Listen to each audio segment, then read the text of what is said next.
Again, feel free throughout to ask questions. I'm not going to really be checking the chat a whole lot. But I will. Ramsey and Nick will. And at the end, we'll get to everybody's questions and all of that. But yeah, we appreciate you all being here. And at the end, we're going to send out some like freebie items. But cool. All right, guys, I'm going to get started here. Okay, so today, yeah, we're just going to go over growing your brands with paid marketing. So I'd just like to start off with a little bit about myself. So right now I'm 28. I've been doing digital marketing for 12 years. Again, I got my start in it with doing drop shipping products on eBay and kind of grew from there to growing a network of over 20 million people following me on Twitter, Instagram, and Facebook.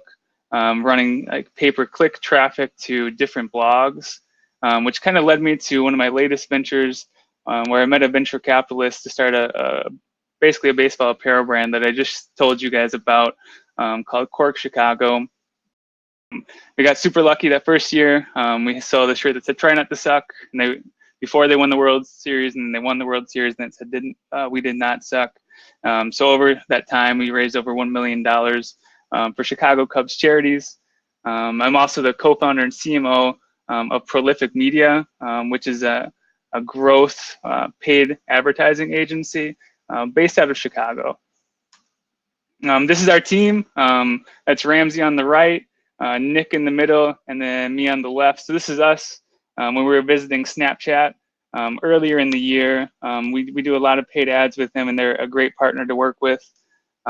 They're super, super friendly. It's a cool place out there. So this was us at their headquarters in Santa Monica. That's our team. So a little bit about Prolific. So my team and I, we spent over $20 million on paid ads since 2012. We work with startups to Fortune 500 brands, generating over $100 million in revenue online for these various brands. And we're actually one of the fastest growing agencies in the US. And we're one of the first Facebook advertising preferred partners. So what that means is Facebook, like if you go to facebook.com, you'll be able to find us in their marketing partner section where they actually will refer us business as an agency. So a little bit about Prolific. Our core competencies really are e-commerce optimization and then digital paid strategy. So we're really big into analytics and data. That's really what we care about. We do like creative, but when it comes down to it, our mantra is data over ego. Is we're always going to go with what's working. If Facebook ads stop working, we're going to go to Snapchat if it's working, and kind of vice versa. But so that's a little bit about Prolific. Just a few of the brands that we've worked with. Here's an apparel brand that we worked with where from January through February of this year, we spent $234,000 for them to make $950,000. So that's a 4.06 return on ad spend. Here's a boutique canvas and print on demand brand that we've worked with where we were able to spend just this year $206,000 to make $871,000 for them. So that's another 4 return on ad spends. Here's one of our accelerated students. So I also do mentorship with people. This is a student that started out with a pretty good store already, where we kind of just fueled their growth. Where in January and February, they were doing pretty well, doing 16K per month. And then we basically taught them how we run our paid ads across Facebook, Google, and Snapchat. And then in March, you can see the spike in late February where they, went to like a $3,000 day, and they just kind of kept that up in March for 119 grand, and then in April they did 364 grand, and I think this month they're doing close to 500K. Now that we're a few months past this, but so that's a little bit about us. Who we've worked with, what we've done. So what we're going to go over, and again, guys, feel free to ask questions now and throughout, and then we'll answer them all at the end. So yeah, feel free if something comes up, I'd rather you type it in than forget it. So feel free to just do that now. So this is what we're going to go over first: the current ad platforms, our digital marketing philosophy, the digital ad process, and knowing your numbers. Then we're going to go over Facebook ads best practices. So how Facebook's algorithm works, bid strategies, and creative best practices. And then the last thing that we're going to touch on just briefly is website optimization, just because that's super important when you're running paid ads, to have your website set up as efficiently as possible, so your paid ads can work as effectively as possible. Okay, so at the end, what we're gonna give you guys is just a few things just for being here today. We're gonna give you our one metric that matters calculator, which helps out when you're creating ads. We're gonna give you a customer lifetime value calculator, because that's, as an e-commerce business owner, that's one of the most important things to you. And then we're gonna give you some creative templates that we use for our print-on-demand stores. Okay, so the current ad platforms, so everybody knows them. I mean, there's Facebook, YouTube, Pinterest, Google, Snapchat, Bing, Taboola and Outbrain. If you're doing pay-per-click traffic and doing advertorials, those can be really good. And then obviously Instagram. Whenever I say Facebook ads, guys, I also think Instagram too, because they're one and the same. The same with Google ads too. Google and YouTube are one and the same. So don't be like Abraham Lincoln. As Abe said, I only advertise on the two big platforms, Google and Facebook. I don't want you guys to be like Abe. Right, so let's start by talking about these two 800-pound gorillas, Google and Facebook. So Google, and when I say Google, I mean YouTube as well. So the power of the platform really is it allows you to advertise to people based on purchase intent with their Google Shopping, Google Search, and YouTube ads. So what that means is when you're advertising on Google, those people are already out searching for that product. So it is a really good platform for top of funnel, but also bottom of funnel ads. So if somebody's searching for, let's just say you sell like scrubs for nurses, somebody will be out there searching for that. So you'll want to get them with Google Shopping and Google Search ads. So that's where Google really shines. Facebook ads, the power of the platform there is it allows you to highly target people like no other platform out there on apps like Facebook, Instagram, and Messenger. What it really allows you to do, which is a little bit different than Google, is on Google, it's more so polling people. Facebook, you're pushing people, right? So you're actually driving people to have purchase intent to buy from you based on your ads. Where Google, those people are searching and you're kind of pulling them to your website. Facebook, you're pushing people based on what they like into going to your website to buy from you.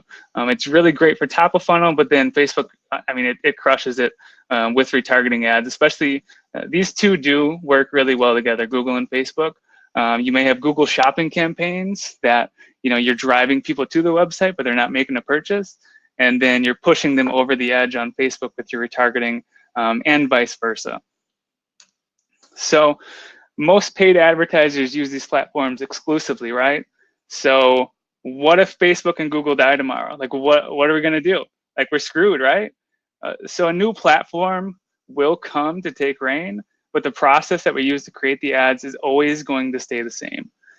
So just a side note here, your email list is always going to be more important than any social page you've ever had. Just because your email list travels, if Facebook wants to take away your Instagram and Facebook page today and delete it, they can do it. If Google wants to take you from that top search position today, they can do it. But with your email list, you can take that with you, upload it to other ad platforms and target people, and then you can obviously send those people emails. But that's why, as an agency, even though we only do paid ads for people, it's the most important thing for your company, and the most profitable thing is going to always be your email list. So make sure you're always building that. So we can go into the other platforms. There's Pinterest. I mean, that's similar to Google, where it's kind of pulling people, more of like a search engine. It can do really well for certain brands. Snapchat, we've seen absolutely crushing it recently with retargeting ads. Top of funnel, broad audiences can be hit or miss on there.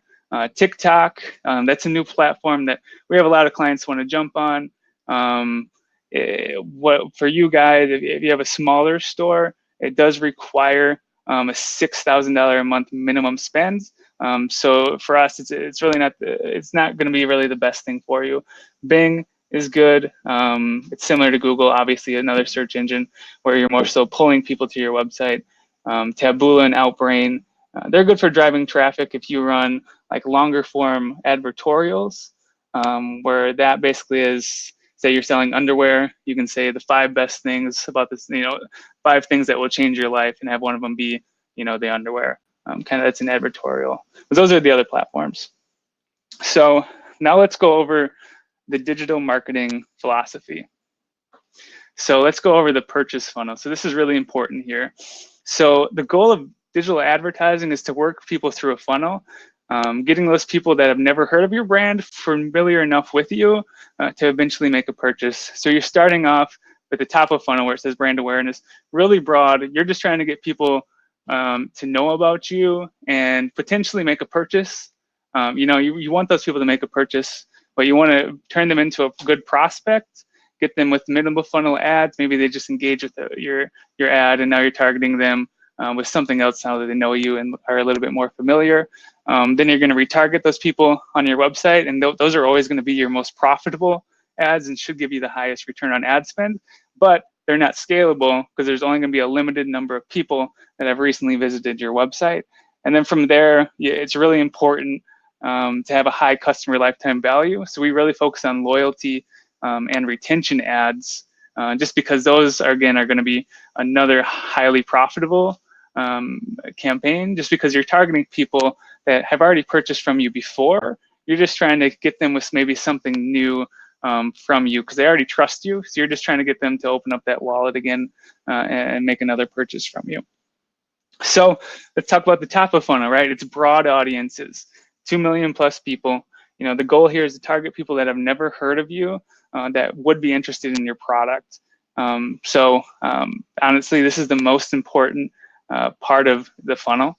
If the top of funnel ads aren't working, paid ads are going to be pretty tough for you to run because you'll be able to run retargeting ads and it'll be profitable. It's just you're not going to be able to spend money and be able to actually scale your business if top of funnel paid ads aren't working, unless you have like the best PR strategy in the world, and then you could, but you really need to get the top of funnel ads right. Middle of the funnel, right? Targeting people that have never heard of you before but haven't made a purchase. So these may be people that engage with your page. I guess you're targeting some people that you're targeting people that have heard of you but haven't made a purchase. So this may be somebody that just engaged with an Instagram post, a Facebook post, been on your website but didn't actually view a product, kind of thing. The goal here in the middle of the funnel is to either get them to, one, make a purchase, or two, get them to show some more purchase intent, like view a product or adds a product to the cart so they can be pushed into bottom of funnel ads. And then the bottom of funnel, these are those red hot leads. These are the people that were just on your website that added an item to the cart and didn't make a purchase. And all you're trying to do is give them a little bit of a push, a little bit of an incentive to get them over the edge to actually make a purchase. These are the ads where Jay-Z would be like, I got 99 problems, but a sale ain't one, because these are gonna be your highest ROI ads. It's just they're not gonna be too scalable, just because in this you're only retargeting those people that showed a really high level of purchase intent. So there's only so many people that have shown that on your website. And then from there, you go to retention and loyalty. So you sold something, right? So say you already acquired a customer, it's going to be easier and cheaper for you to remarket to that person that already trusts you rather than do the top of funnel ads. So make sure if you're running ads, do some retention ads, target these people that have already purchased from you before. When you have a new product releases, a new sale, it's going to work. Because you're going to hit them up with emails, right? So hit them up with an ad similar to that email and let them work in tandem, and it's going to work really, really well for you. Okay, so now we kind of understand that digital marketing philosophy, right? So now let's go through the ad process of how we actually make sure ads work. So what we're doing is we're always constantly split testing ads with a focus on metrics that matter. So what is split testing for those of you that don't know? So split testing is basically a method of comparing two versions of an ad against each other to determine which one performs better. So an example of that is this, right? So we own a website called Memes for Jesus, and these are two ads that are pretty much exactly the same, except two things, the copy in them. So you'll see the one on the left, it says, this shirt is a humorous reminder of the promise that Jesus will one day return. The shirt on the right, it says, it's a testimonial. It says, I love this so much, I get to share my faith and do so in a way that is both like fun and like kind of cool, right? So it's a customer testimonial, and then the call to action is a little bit different. The one on the left is saying learn more. The one on the right is saying shop now. So the ad on the left, we spent $1,200 to make $3,200. So that's profitable for us, but our goal is to get a 3 return on ad spend. The one on the right, we spent $3,000 to make $10,000, and that's a 3.33 return on ad spend. So that's the winner. And that right there is a split test, if you didn't know. So what we're gonna do is we're gonna keep putting the marketing budget into the ad on the right because it did better. Okay, well that's easy enough. Why should I care about this? Right, because it allows us to stomp on the gas on the ads that are actually working, right? But if you're not testing two things, we may have just kept with that first ad, and then it wouldn't have been nearly as profitable, just because it wasn't doing as well, right? So what this really allows you to do when you're testing different things, it allows you to put the money and the budget behind ads that are actually working. All right, well I guess that's one reason, right? But the real reason to us is data is always greater than ego. I think a lot of agencies out there, they think they're the most creative. They think they're like super cool. Like that's not us. We're big data guys. And the only thing that matters to us is what we spent to what we made, right? So we're big data over ego, because to be honest, you don't know shit and I don't know shit, but the customers and the data that we pull from them does, right? So it's like, there's times where I put what I thought was the funniest, wittiest caption out there in the world, and then I put like a super simple, like, hey guys, just so you know, we released new things today kind of thing. And the one that did better was the, hey guys, we just released new things today. And it's like, you put so much effort and time into creating a cool, witty caption, and oftentimes the simple thing works better. But again, I didn't know that before I put it out there, because I don't know shit, because the data is what's really gonna tell us, what's working. So step one is know your numbers and the right numbers. So you really want to focus on the metrics that matter, right? So don't care about, post likes, video views, impressions, engagement, and other vanity metrics like that. Because at the end of the day, that really doesn't matter. What I want you to focus on is purchases, add to carts, and in particular, add to cart value, your ad's relevance score. And if you get low traffic and have a low budget, and you may not be getting purchases, add to carts, or add to cart value, look at your link click-through rate. The default setting on Facebook ads is just overall click-through rate. So that could be people clicking to your profile. You're gonna wanna change your columns to have it be link click-through rate. That's really important if you're on a low budget to focus on that. Just because if you have a regular click-through rate, it's gonna show if they click to your website and count that as a link click, and that really doesn't matter. So what you gotta do is you gotta find your one metric that matters, right? If you're focusing on the right metrics, right? So I didn't want to use One Direction quote here, but you gotta find your one direction. You gotta find what you're shooting for. You gotta find your shining light, right? So what is a one metric that matters? So for our internal stores, what we're shooting for is a 3 return on ad spend. So what that means is for every dollar we spend, we want to make $3 back. Your one metric that matters could be different. We also make it different for various products. So we sell wall art canvases, that are $75 for a canvas that we sell it for, and it costs us $25. So that means we have $50 worth of margin to play with. So for our canvases, what we're really doing is making our one metric that matters is $30 for the canvas ads. We want to be able to acquire a customer for $30 with those canvas ads. But this is something that you really need to do when running your store. I recommend, if shooting for, if you just want to, what we recommend for all of our clients is just making it a 3 overall return on ad spends, just because it's simple, but it's up to you what you want to do it for your brand. So now let's go over the ad process. So where do you start? Like, it's very much a scientific method. So you can start by looking at what ads worked before that reached your one metric that matters, what audience worked, what ad placement, what copy, what type of video. If you haven't run ads, you can go look at your competitors' ads using Facebook ads library and look at the ads that have the most engagement or that have been running the longest, to get ideas based on your competitors' stores. And you can just look up in Google Facebook ads library and you'll be able to find that. And in there, you can literally go and search any of your competitors and look at their ads that they're running. And you can see when they started the ad, and you can get some good ideas from that. And as an agency, we use that a lot for clients, just to see what their competitors are doing and kind of learn from it. Okay, so this is it. I mean, this is the ad process, right? We're creating a hypothesis, then we're creating ad variants, we're gonna launch the ads and analyze the results. So here's an example. So we're gonna create a hypothesis on past ads. So here's one that we did where it's a girl wearing one of our shirts. It says, Jesus loves you more than Kanye loves Kanye. And it met our one metric that matters goal of a 3 return on ad spend. So in this particular ad, we spent $1,100 to make $3,395. So it worked. So now we're going to try to replicate it. So what worked for this ad was the audience, it was a top of funnel 180-day purchaser lookalike audience. The creative was, again, a user generated content of a girl wearing the shirt. The call to action on it was learn more, and the copy was just a short form and witty little caption. So what our hypothesis is, our next ad should be targeted at our 180-day purchaser lookalike with a user generated content picture with the learn more call to action and a short and witty caption. So here are our next 2 ads. They both are the exact same thing, right? Exact same thing we tested out, not today, Satan, nor any day. Same thing on the right, but it's a one on the left is a guy, the one on the right's a girl. All right, you can obviously see that, but we're testing out, this is the split test. We're gonna see what works.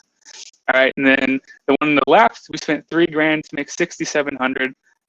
We made money, but it was break even. It wasn't exactly what we wanted. The one on the right, we spent $7,200 to make almost $23,000 at a 3.17 return on ad spend. So that one was clearly the winner. That's the one that we're going to put budget behind, and that's the one we're going to push when running the ads. We're not wasting money on an ad that isn't working. So from that, what we're going to do again is we're going to create a hypothesis, right? The audience that worked was 180-day purchase lookalike. It still worked. The creative was a user-generated content of a girl wearing a shirt, and the caption was short and witty. So the hypothesis will be our next ad should target that same audience, that lookalike audience, with the user-generated content picture, or what I think would be good to test out would be a slideshow. Let's test out a slideshow of a girl or girls wearing the shirts with a short and witty caption. All right, so now we're going to split test. Instead of having it just be one picture of a girl wearing a shirt, we'll have a slideshow of past customers wearing the shirt. All right, so we created our hypothesis. Now we got to go create the ad variants. All right, so here we go. We're going to test one was the one that worked in the past, right? The one on the left where it's a girl wearing the shirt, you know, kind of a short caption, you know, we appreciate the sport kind of thing. The one on the right, the punniest Christian apparel around, it's a slideshow of past girl customers wearing the shirt. And we're also testing out a little bit of an incentive, so a free shipping offer.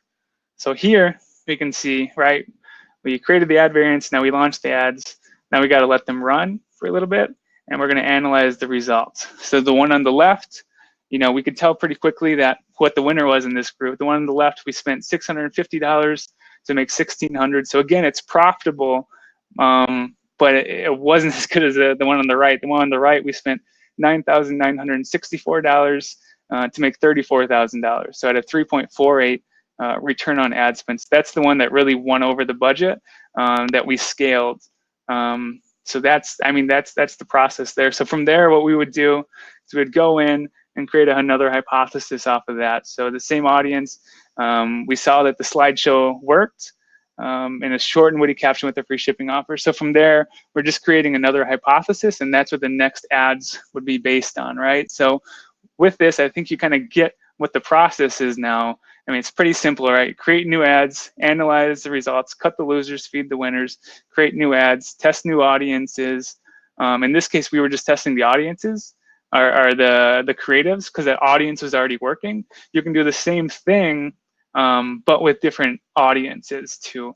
So you're just testing out different things and figuring out what works. And I'm going to tell you right away, you're going to fail running ads more than you win. But when you find winners, work on them and really scale them as much as you can, because you're going to find winners in there as well. But it's just all about testing things, split testing your ads to various audiences. All right, so you just really got to, I mean, trust the process. You know, things are going to break, audiences will stop working. So just be ready to test out different hypotheses. You know, test out different copy visuals, placements, platforms, test everything. I mean, that's really what we're about. Is the data is always going to tell you if it's working or not. So just keep testing various things. All right.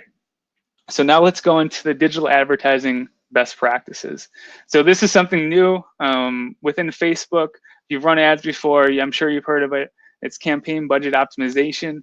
It was going to be mandatory starting in September, I believe, but Facebook kicked the can down the road, and it's going to be mandatory in February. We as an agency adopted it right away because we knew it was going to be mandatory, and usually when Facebook says something's going to be mandatory, it's going to kick ass right away. So we really recommend you using it. And what's nice about it is you used to have to go in and manually change the budget on all the ads at the ad set level, which took a lot of time. But then it's also, Facebook's going to be way better than you at it because their algorithm is going to be the one kind of throttling the budget to the various ad sets based on how they're performing. So what it really allows you to do as an advertiser is it takes you less time to run the ads, but it's also going to be as efficient as possible because Facebook, when it comes down to it, it's going to be way better than a human at allocating the budget correctly across the various audiences that you have in your ad sets and in your campaigns. So if you're not using it and you run ads already, we recommend switching over because, I mean, you're going to have to switch over anyway. And we've noticed it really help out with the ad accounts that we've worked with. So targeting 101. So a lot of you may not have run ads before. It seemed like it was like a 50-50 split at the beginning. So just to go over this briefly, when you're targeting people, the way we look at it is think of people that are over 30 years or older that have jobs and money to spend. You know, we're not targeting people that are, you know, younger than 18 unless you're going for like app downloads. Just because, I mean, they don't have a credit card, they're not going to actually go out and buy from your website. So if you're targeting people, you know, also target like niche audiences, so like sports, yoga, partying, you know, America, fishing, but think people that are over 30 years or older. And then also we've noticed just as an agency that our clients that do the best are women's centric brands. So just think of that if you're creating a brand or if you have men's and women's products, when you're running ads, test out the women's first, just because they're more than likely going to do better than the men's, just because we've noticed as an agency from spending $20 million online that the ads focused towards women tend to always do better. Not saying ads to men don't work, but this is just what we've noticed. So we can go over, you know, Facebook's ad algorithm. This is one thing that's good to know when you're running paid ads on the platform. So the three major things that go into it are your bidding strategy, the estimated action rate, and user value. So if you're actually providing value to their users, and I'll go in depth on the next few slides into these different things. So what Facebook's goal is to really make ads as relevant as possible for their users. As much as some users don't really like seeing ads, they all would rather like to see ads that are relevant to them rather than ones that aren't. So what you really need to do is give users a good experience, not only with your ad, but actually on your website and having it so they don't bounce right away. And Facebook's going to reward you heavily. Okay, so the bidding strategies. So this is one of the things that played into the algorithm. So there's multiple bidding strategies on there. To us, the best one and the only one that you can use if you're planning on scaling your business is lowest cost. Because basically what lowest cost does, you're letting Facebook's algorithm go out there and you're lifting all the chains off it and you're saying, I want you to go out there and acquire me customers at the lowest cost you can. So if you're running ads, we highly recommend you use lowest cost unless you're on like a super low budget. And then you can use one of the ones that I'll recommend a little bit later on. There's target cost. So this is another bidding strategy that's not going to scale well for you. So say you're looking to acquire a customer at $20.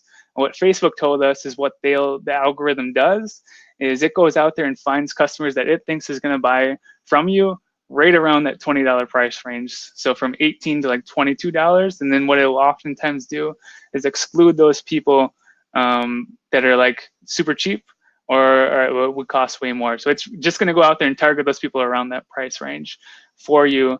And there's not that many people that are kind of in that one, right? That are in that price range. So what it's going to do is it's going to really limit your scalability, and it's going to start limiting your impressions. So that's the target cost bid strategy. There's another one called bid cap, which won't scale well.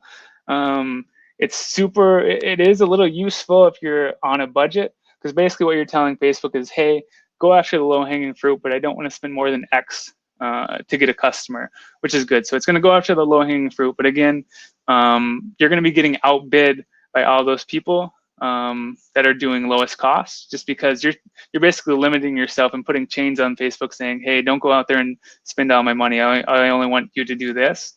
So those other people are going to be outbidding you, and you're going to be losing out on impression share. There's another one called cost cap. But again, just before I leave bid cap, if you're on a budget and just starting out, I do recommend you could use bid cap. It's not going to scale for you, but you're not going to lose a boatload of money. Cost cap. So this is another bidding strategy that's newer. So basically, it's like you get to pick your CPA goal, and Facebook will work to spend as much as possible while obtaining that goal. It works. Again, it's not as scalable.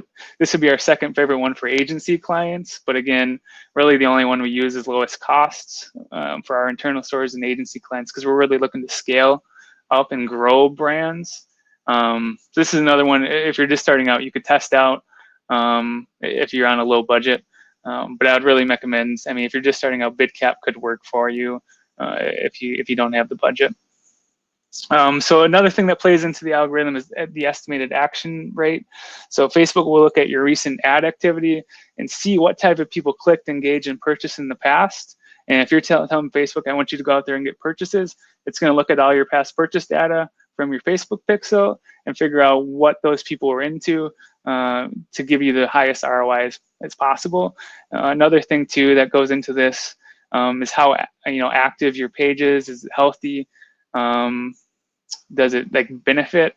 Are you benefiting Facebook and Instagram users? Do people like your company? We've had clients of ours where, so most people don't know this, but if Facebook, say somebody buys from you from a Facebook ad, Facebook knows that, and they're going to survey those people. So they'll ask those people, hey, did you have a good experience buying from, company A? And they'll say, yes or no, right? And Facebook knows that. So Facebook gives you a score from 0 to 5. And if your score drops below a 2, you're basically in a warning phase. And what you're going to start doing is, if you're running ads and people don't like buying from you, you're going to start paying more for impressions, and eventually you'll get banned because Facebook won't want you to advertise on their platform. And basically, what's that's trying to do is mitigate people that sell drop shipping products from AliExpress, where people get pissed off and they may be scamming people, and that's really what Facebook's trying to mitigate with that. But they're also looking at things like the age of your page. Do you reply to comments quickly? Do you reply to messages quickly? Has the page been marked as hacked before? If the page was marked as hacked before, you're going to pay a higher cost per impression. So those are things that go into the algorithm as well. And another thing is user value. So are you actually providing value to these users? So again, it's like the ad quality panel. So Facebook, they actually have people reviewing your ads when you create them. And it's not like digital advertisers like us. It's actually people that use the Facebook platform that aren't actually hired by Facebook, but it's more of in a sense, a third party. And they're looking at your ads, seeing if they're good or not. And then they're giving you a score on it. And the higher the score, the better, and the lower cost per impression. Another huge thing that affects your cost per impression that most people don't really look at a whole lot is how high your bounce rate is on your website. Because Facebook doesn't want to send people to a website that people think is spammy. So say somebody clicks your ad and goes to your website and leaves right away. In Facebook's eyes, that means it was a different experience from the ad to the website, and they're like, oh, it's not a good thing. That person that uses Facebook didn't have a good experience, and you're going to start paying a higher cost per impression. So it's super important that you do have a good post-click experience on your website. And again, Facebook's going to reward you for that, because again, their thing is they want to give their users that use Facebook and Instagram as much value as possible. So just, do it. Just have a good website and give them a good post-click experience, and you'll be rewarded for it. So those are the three bigger things that go into Facebook's algorithm and how your ads show up in the various placements on Facebook and Instagram. So another question we get all the time is about scaling ads and how do you scale ads, right? So I mean, it's pretty simple. All it is increasing your budgets for various ads that have winning creative, that are reaching your one metric that matters, that are able to sell a different story to different audiences at various stages of your sales funnel. So when you're testing things out, you want to have a bunch of audiences that are working, and the more audiences you have working, the more you'll be able to scale. The broader those audiences that are working, the more you'll be able to scale. Some gurus out there are going to say duplicating your ad sets, is how you're going to scale your budget. But every time you duplicate your campaigns is how you're going to scale. That worked in 2017, right? That doesn't work in 2019 with campaign budget optimization out and Facebook's algorithm being slightly different nowadays. So we don't really recommend duplicating your campaigns, especially not a campaign that's been running for a while, because over time that campaign learns what type of people are buying from you. And if you duplicate it, you're resetting all that learning. So you're going to be wasting a bunch of money. What it may do is if you're not excluding people, so what duplicating an ad may do right away, a campaign may do right away, is once you duplicate it and you're not excluding the right audiences, it's just going to go after those people that were just on your website and try to get the low-hanging fruit right away. So you may see a jump right away, but it's not going to be for the reason that you think it is. It's going to be just because it's going after that low-hanging fruit again, when that's not how you should have your account set up. But there's really no super secret behind scaling ads. It's just increasing the budget and having various audiences and ads that work at the different steps of the funnel. All right, so we can go into creating optimal ads now. So things that we've seen work recently are video snippets from 3 to 10 seconds, especially when it comes to Facebook and Instagram story ads, and then 15 to 30-second ads on the Facebook and Instagram feed. We don't really use any of the other placements on Facebook. We use Facebook and Instagram feed, and then we use Facebook and Instagram story. The other placements, you'll get clicks, but they don't really convert that well. We've seen unboxing ads do really well recently. User-generated content images always do well in slideshows and in carousels with your top-selling products. So say you have, a few different shirts that do really well or some jewelry that does really well, put those in a carousel with maybe a few product shots, maybe a few different pictures of models or past customers wearing them, and send them to a top-selling collection. That always does well. And then when you're running ads, you just really want to try to make people feel an emotion. So we can go through some top-of-funnel creative best practices. So you really want to give context to how the product or service is used. You really want to user-generated content does really well for top-of-funnel, and you want to really speak to the end user. So these are all things that are really good top-of-funnel ads. So you kind of know what all of these companies are doing, right? The top left and bottom left, they're selling boots. The bottom right, you're like, okay, it's an apparel company. For sure that's an apparel company. The top right, I mean, right away that they're selling bracelets. So it's you want to give people context of what they're hearing about. Bad top-of-funnel creative, where it's too brand focused without clearly showing the product, or it's too product focused or boring, right? So too product focused or boring, that's the middle one, kind of boring. When I see that ad, if I've never heard of the company before, I'm not gonna click it. The one on the left, that's a company actually selling bracelets, right? So there's no context there. That's what I mean by that. So it's yeah, you can kind of see she's wearing bracelets, but you're is it a hat? Is she selling a hat? Is she selling the top? Is she selling a swing? I have no clue. So that's one where it doesn't have context. And then the same thing with the one on the right, are they selling shoes? Are they selling a lifestyle? No, they're selling watches, but the watch is so far away. If I were to click that ad and I didn't see anywhere with the word watch and I landed on the page, I would be super confused because I wouldn't have noticed the watch, right? So you really just want to have some context in the ads. And then top of funnel copy best practices, brand heavy, but also clearly gives the consumer a reason to click. You really want to pique their curiosity, but don't be confusing with it. Testimonials, we've noticed, do really well. So if you've had a customer rant and rave about your product in the past, that does well. When you're doing top of funnel copy, focus on the benefits the customer will actually have and feel, instead of the features. So if you're selling a low calorie snack, you know, you could target people that just had a kid, and that could be finally fit into those pre-pregnancy genes. You want them to like feel something. If you're selling jewelry, every stone is a one of a kind, so every piece is as unique as you. So like you're making them like feel special about themselves and feeling an emotion. You're not saying, hey, this is, you know, 14 karat gold, or something like that. Or the low calorie snack, you're not saying, you know, 5 calories per package. You're trying to get that person to like feel something, because once you basically win over the heart, the mind's going to justify and have them make a purchase. So these top of funnel ads, they're not going to be salesy unless it's during a sales period. You want to kind of keep them short and to the point, unless a long explanation is necessary. So these are just some ideas for you. Streetwear essentials with the retail markup. It's good top of funnel copy. Luxury style, affordable prices, simple, they understand it. And then the images should be able to tell the story. So bottom of funnel, creative best practices. You know, focus is clearly on the product or service. Can be feature focused now that people know you already. So it doesn't have to be so like emotional. It can be like, hey, they know you already, you made them feel an emotion. Now you're just trying to like give them incentives to push them over the top. You kind of just want it to have a singular product focus. And we've noticed in those bottom of funnel ads where you're retargeting people that were just on your website, that user generated content totally crushes it, or a model with a product totally crushes it. So that's good bottom of funnel creative. And then bottom of funnel copy, best practices.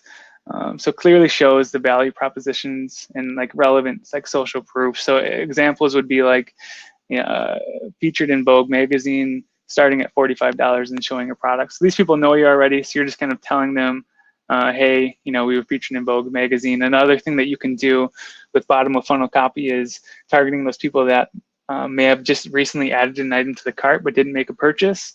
Just let them know like, hey babe, you can save 15% off today only, and give them a discount code, or hey, free shipping and returns worldwide. Just giving them an extra logical reason once they already felt an emotion about your brands to push them over the edge and make a purchase. So when we think about copy, we think about, you really want to be focused on the right brain at the top of the funnel, where you're trying to make people feel emotions about your brands. And then the left brain is where you can really kind of make them make a logical decision to make a purchase. So there's a good quote that from one of the best copywriters out there: when the heart and the mind will follow, the mind will always make logic to justify what the heart has already decided. So it's really, with those top of funnel ads, you're trying to just make those people feel something inside. So when they see a bottom of funnel ad and it gives them just a little bit of logical decision, or it's like, or an incentive to buy, they're like, okay, let's do it. Like, I'll do it. I can get 20% off today. I can get free shipping today. And they're more than likely to take that action if you made them actually feel something. So that's Facebook ads in a nutshell, and how you can kind of maximize your efforts there. One thing I do want to touch on just briefly is website optimization tips to maximize your paid efforts, because we've noticed a ton of people do a bad job with their website and things like that. And the better your website is, the better your marketing automation is, the better your ads are going to do. So the way we look at it is, your website is like a house. You know, your home page is the front of your home. You know, it's your home's curb appeal. It's what's helped really get people in the door when you're looking to sell your house. Your collection pages are like the number of bedrooms in the house. The nicer the bedrooms, the better. So if you have good product collections, the better, as long as they're like on brands. And then your product pages are like the kitchen. You know, most home flippers know a good kitchen can sell a home. So these are the pages that you really want to have optimized with things such as good photos, good product descriptions. There's so many people that just use default product descriptions if they're doing like drop shipping or print on demand. You don't want to use the default product description. This is like having things like, you want product reviews and things like that. because all those things are like your website's granite countertops and stainless steel appliances that, you know, if you're selling your house, home buyers, you know, that's what my wife loved when we bought our house. So it's like, those are the, we kind of like looking at your website like a house. So we can go over a few of those things here. Another important thing is marketing automation. We like to think of that as your home's foundation. It is something that is easy to really overlook if you're a home buyer, but it's incredibly important to the home inspector and the house's well-being. So if you have proper email automation set up, you know, SMS and messenger automation set up, it's going to help out a ton when you're running paid ads, especially if you have a good email capture form, where if somebody were to sign up to your email capture form, look at a few products and leave, you can put them into what's called a view abandonment email sequence and target them with the products that they just looked at on your website in the emails, since now that you have their email and IP address. So we can touch on that now. These are email automation sequences that we recommend to all of our clients that use us, just because they help out paid ads so much.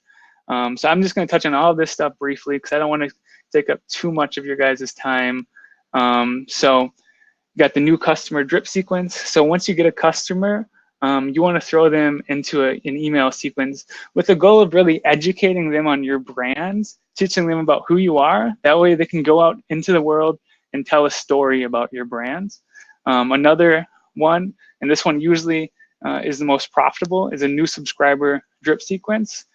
So these are people that are on your email list that went to your website and signed up on your, whether you use a pop-up like Wheelio or just some sort of email capture form. These are the people that are on your email list that haven't purchased from you before. And the goal here is to really educate them and remind them of why they're on your list.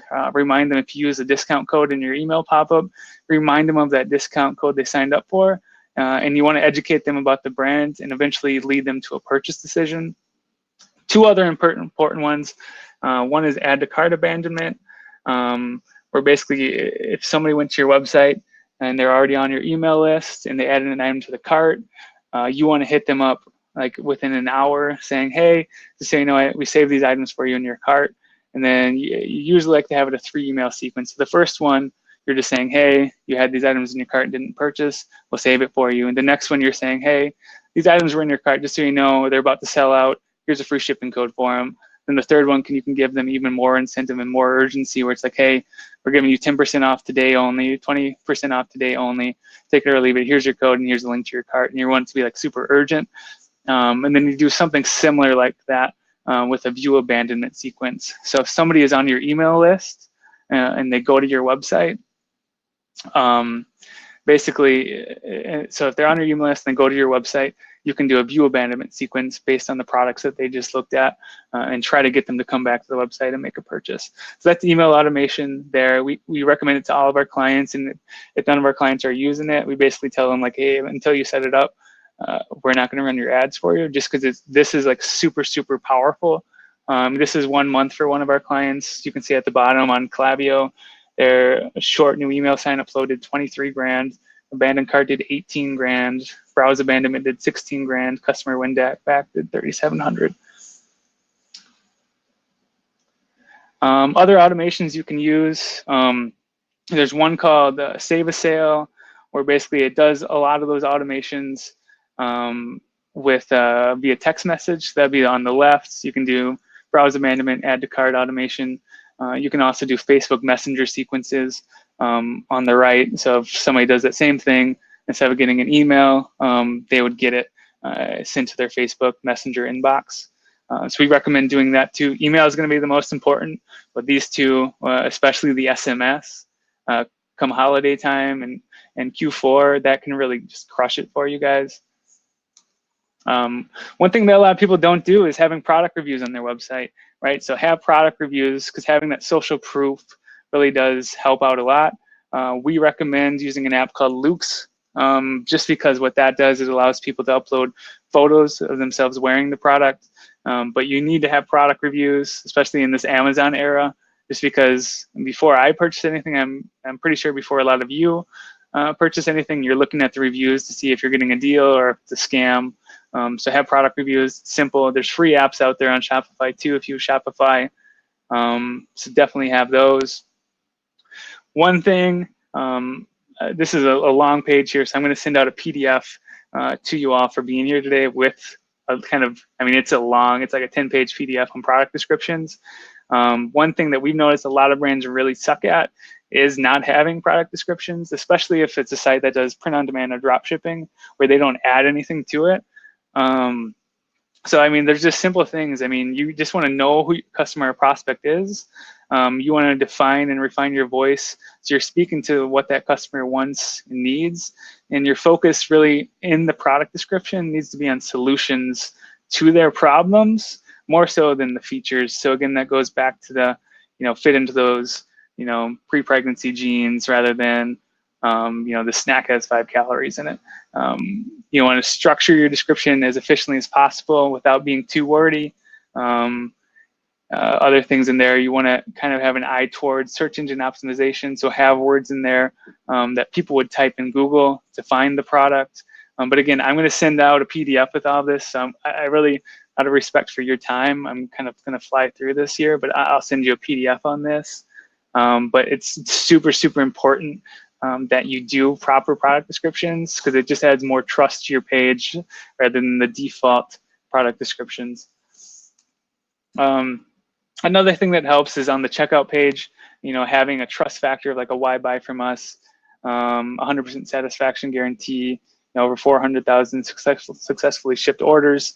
And then underneath that, having like real customer reviews. So when people are on the cart page and they're like, yeah, I've never bought from them before. Do I actually trust them? They can see product reviews and things there to kind of push them over the edge. So, so that's it. Those are what you want to do, and that's how you can run paid ads. We run paid ads as an agency for hundreds of clients. Then we have our mentorship accelerator program. We'll get into question and answers after this. But just, I mean, we're as a team, Ramsey, Nick, and I, we just opened up 5 slots for mentorship. If for those of you interested, you can go to the link. I think Ramsey will drop it here. I don't know if you have it dropped, Ramsey, but we're accepting 5 students for mentorship if you all are interested. Work with some pretty cool clients in the past. One of them, Saucemoto. We mentored these guys, helped increase their conversion rate by helping them gather, 30,000 more emails. They were on Shark Tank. I don't know if you guys saw them. There's a few, actually it was like a month ago or so. Helped them build up and scale their Facebook, taught them how to run ads. Increased their conversion rate again by 4%, which helped them out. I mean, they sold out right away. So that did really well. Here's one of our past students that's done 97K. Started them. We taught them how we built out ad accounts on Facebook and Snapchat and Google, and helped them out there, helped them with their product research, which is what Ramsey's really good at in his background. He can speak to later, but he actually owns, there's apps out there called Printify and T-Launch, and he owns like the original one of those that he sold. Here's a motivational Canvas student that's done, did 203 grand in April that we started with last year. Here's one of our own websites that, we knew the guy that owned the Memes for Jesus pages and partnered with him. We've done over $1 million over the past year with that. You can see like huge Q4s, 250, 260,000 bucks in Q4. Another guy, this guy, I'm proud of, Lumi. He's one of like the coolest guys, cool designer, lives out in California. But yeah, you can see his artwork. It's really unique. He's one of our past students. He actually works with like Photoshop directly. And he's been featured on Photoshop's Instagram page like dozens of times. But Lumi's a cool dude. He's one of our past mentor students that's doing really well now. So if you guys are interested, it's an 8-week mentorship program that you can apply for. We're taking 5 applications right now. So if you're interested in applying, you can. But yeah, what it is we work hand in hand with you to really focus and grow your business. I don't know if Ramsey, do you have anything to add there? Yeah, I mean, we're always looking for budding entrepreneurs, and this is a direct one-to-one mentorship program, and Jacob and I have built and sold multiple businesses. So has our chief of operations, Nick, who's here. And we basically teach you how we research it from scratch through competitive analysis, through product research, but sales-driven product research, and more along the lines of setting up your website, as Jacob kind of mentioned on there. But it's an 8-week program. 4 weeks are with me, and 4 weeks are with Jacob and Nick. Yep. And and Ramsey goes over all the product research and all of that. And then Nick and I will cover automation, setting that up properly.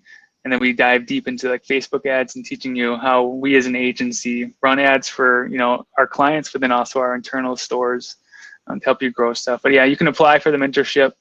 Yeah, the link there, I think Ramsey dropped it. But if we want. Yeah, one thing I will say is that the really exciting part about Jacob's presentation here tonight is we teach you in our mentorship accelerator program as if you were an employee of Prolific. So we just hired another employee recently, and he's going to go through a 1-month process or 4-week process. And we put you through that same incubation to try to teach you and ramp you up, you know, over 4 weeks of working with them. So that's really unique and really helpful. Because our goal with it really is to have you, a mentor, be good enough where it's like, all right, we need somebody to be able to hire that person. Because I don't know, we've gained, 15 clients over the past week. So it's like we need people. So it's like our goal is to like mentor you, help you grow your brand. But I mean, our goal is to teach you enough where it's like, hey, we need somebody to help run ads, just to be able to hire somebody for that. So that's really our goal with it. Just so you guys know, we're going to be emailing you shortly with the optimal product descriptions, you know, vendors we use for things, economic spreadsheets and calculators, all the stuff I promised talking throughout the webinar here. But again, yeah, if you guys want, you can apply to mentorship, and yeah, we can start doing questions and answers. I don't know if you've got questions throughout, Ramsey, but we can start going through some of those. You can apply to prolific.media/academy, and we'll review your application. I'll drop a link. And then I actually will get on a free 30-minute call with you and discuss where you are and what your goals are and see if we can help you out.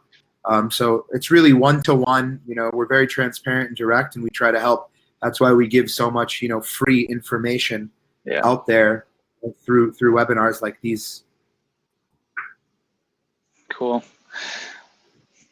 All right, well, there's the link, and then we can go through. Did you see any questions there? Yeah, does anyone have any questions for us? So there's Rain. What if you're just starting out, not having sales, no reviews? So Rain, what you could do in that case, if you're still here, would be, I mean, if you have friends or family that bought from you, have them leave some reviews in that case, because it's good to have someone there when you start, especially if you're sending people to the page. Having someone there. So that's something we recommend clients do that are just starting out. Or if you have past customers, you can email them asking them based on what they bought to leave a review. Then Alex asks, is there a plugin? I think that's the email automation section. Alex, we recommend for email automation using Klaviyo. It does a really good job when it comes to email automation, and they are adding in sometime in Q4 SMS automation as well, so like text message automation.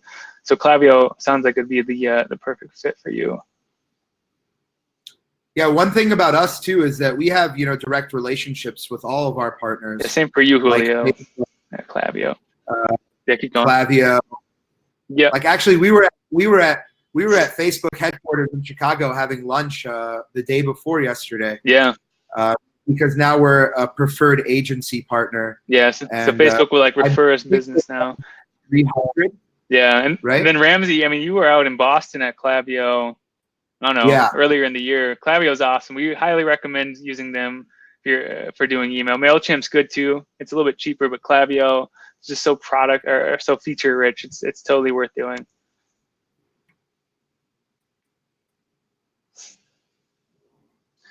Let's see, jump to recent comments. I'm just scrolling up. Glad you like the Webby, Mauricio. Actually, Catherine, one of the clients that we met at the Klaviyo event in Chicago fairly recently has an amazing skincare and beauty product line. they're based in Detroit. I forgot. Naturalicious, I believe, Yeah. was and Naturalicious. Yeah. And there are a few that we've worked with when it comes to like Yep. beauty and cosmetic brands. Honestly, we work with 80% female brands, I would say. 10% like toy-ish brands, or like I wouldn't say like any gender, and then like 10% male brands. But yeah, I guess if we're really good at something, it's knowing the female market, because that's what 80% of our clients are. And yeah, we work with some like skincare brands, a lot of jewelry brands. Yeah. And some very, very big companies that some of you might have purchased that Yeah. at some point. Yeah, a few that are in like every mall in America. Yeah. Sunny and Alex, there will be a recording of this, and we'll send that recording out of the webinar after. Let's see. How should you spend these startup? Yeah, if anyone wants to get on a call with me for 30 minutes and brainstorm and chat about where you're at and or where you want to go, feel free to apply. There's no strings attached. It's a free call. Yeah. We kind of just carve out some time out of our schedule to help mentor and advise. And we advise startups and e-commerce brands as well. And we have a portfolio of brands, as Jacob mentioned.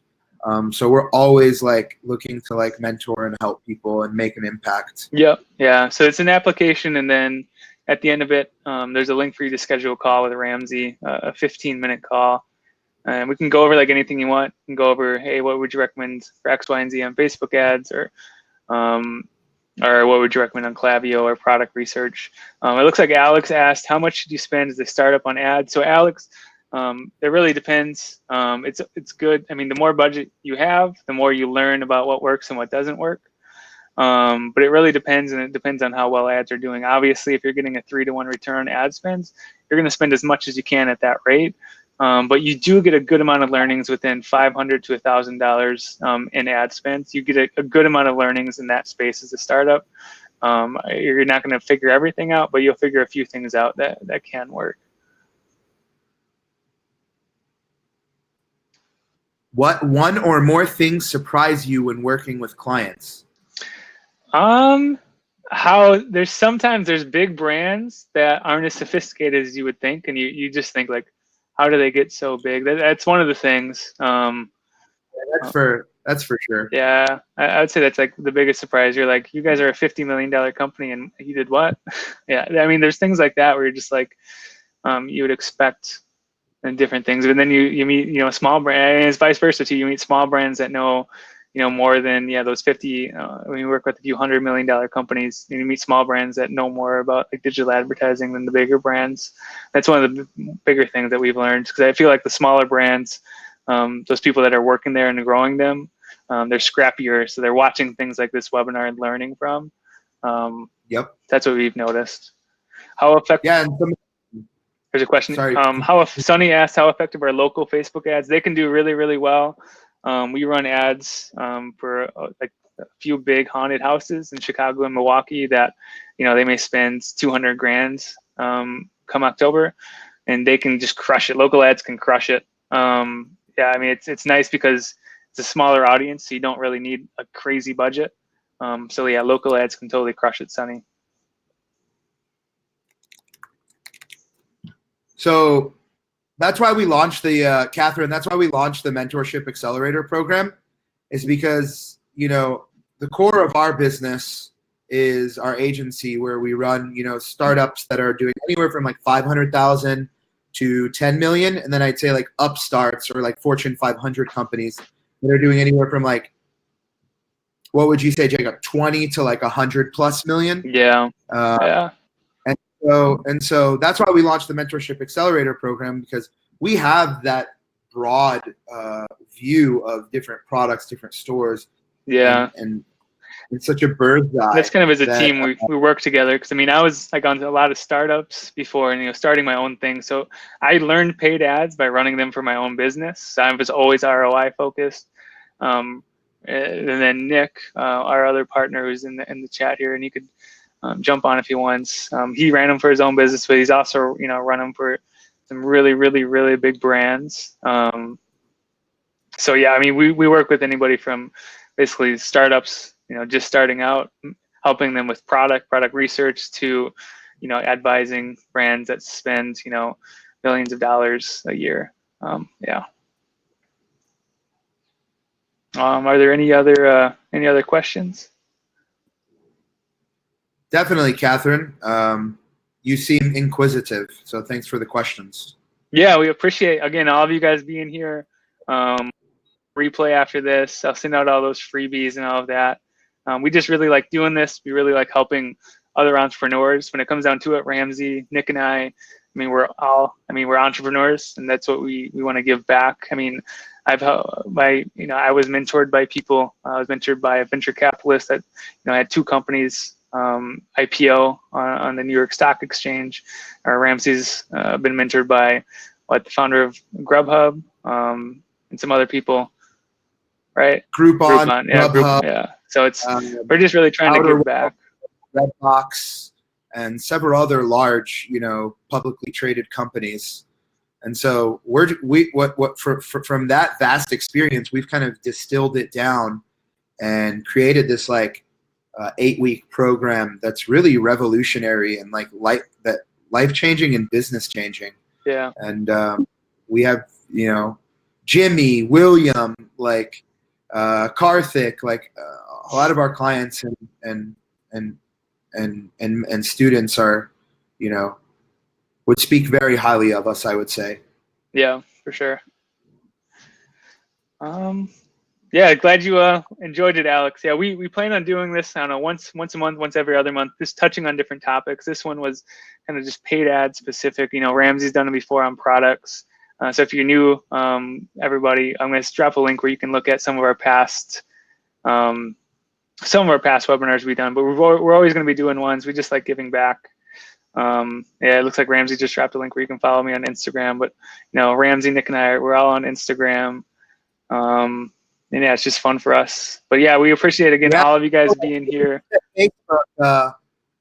Watch Nick and I a post at Facebook HQ so you could see what the behemoth looks like. Yeah, you guys just went there yesterday. Yeah.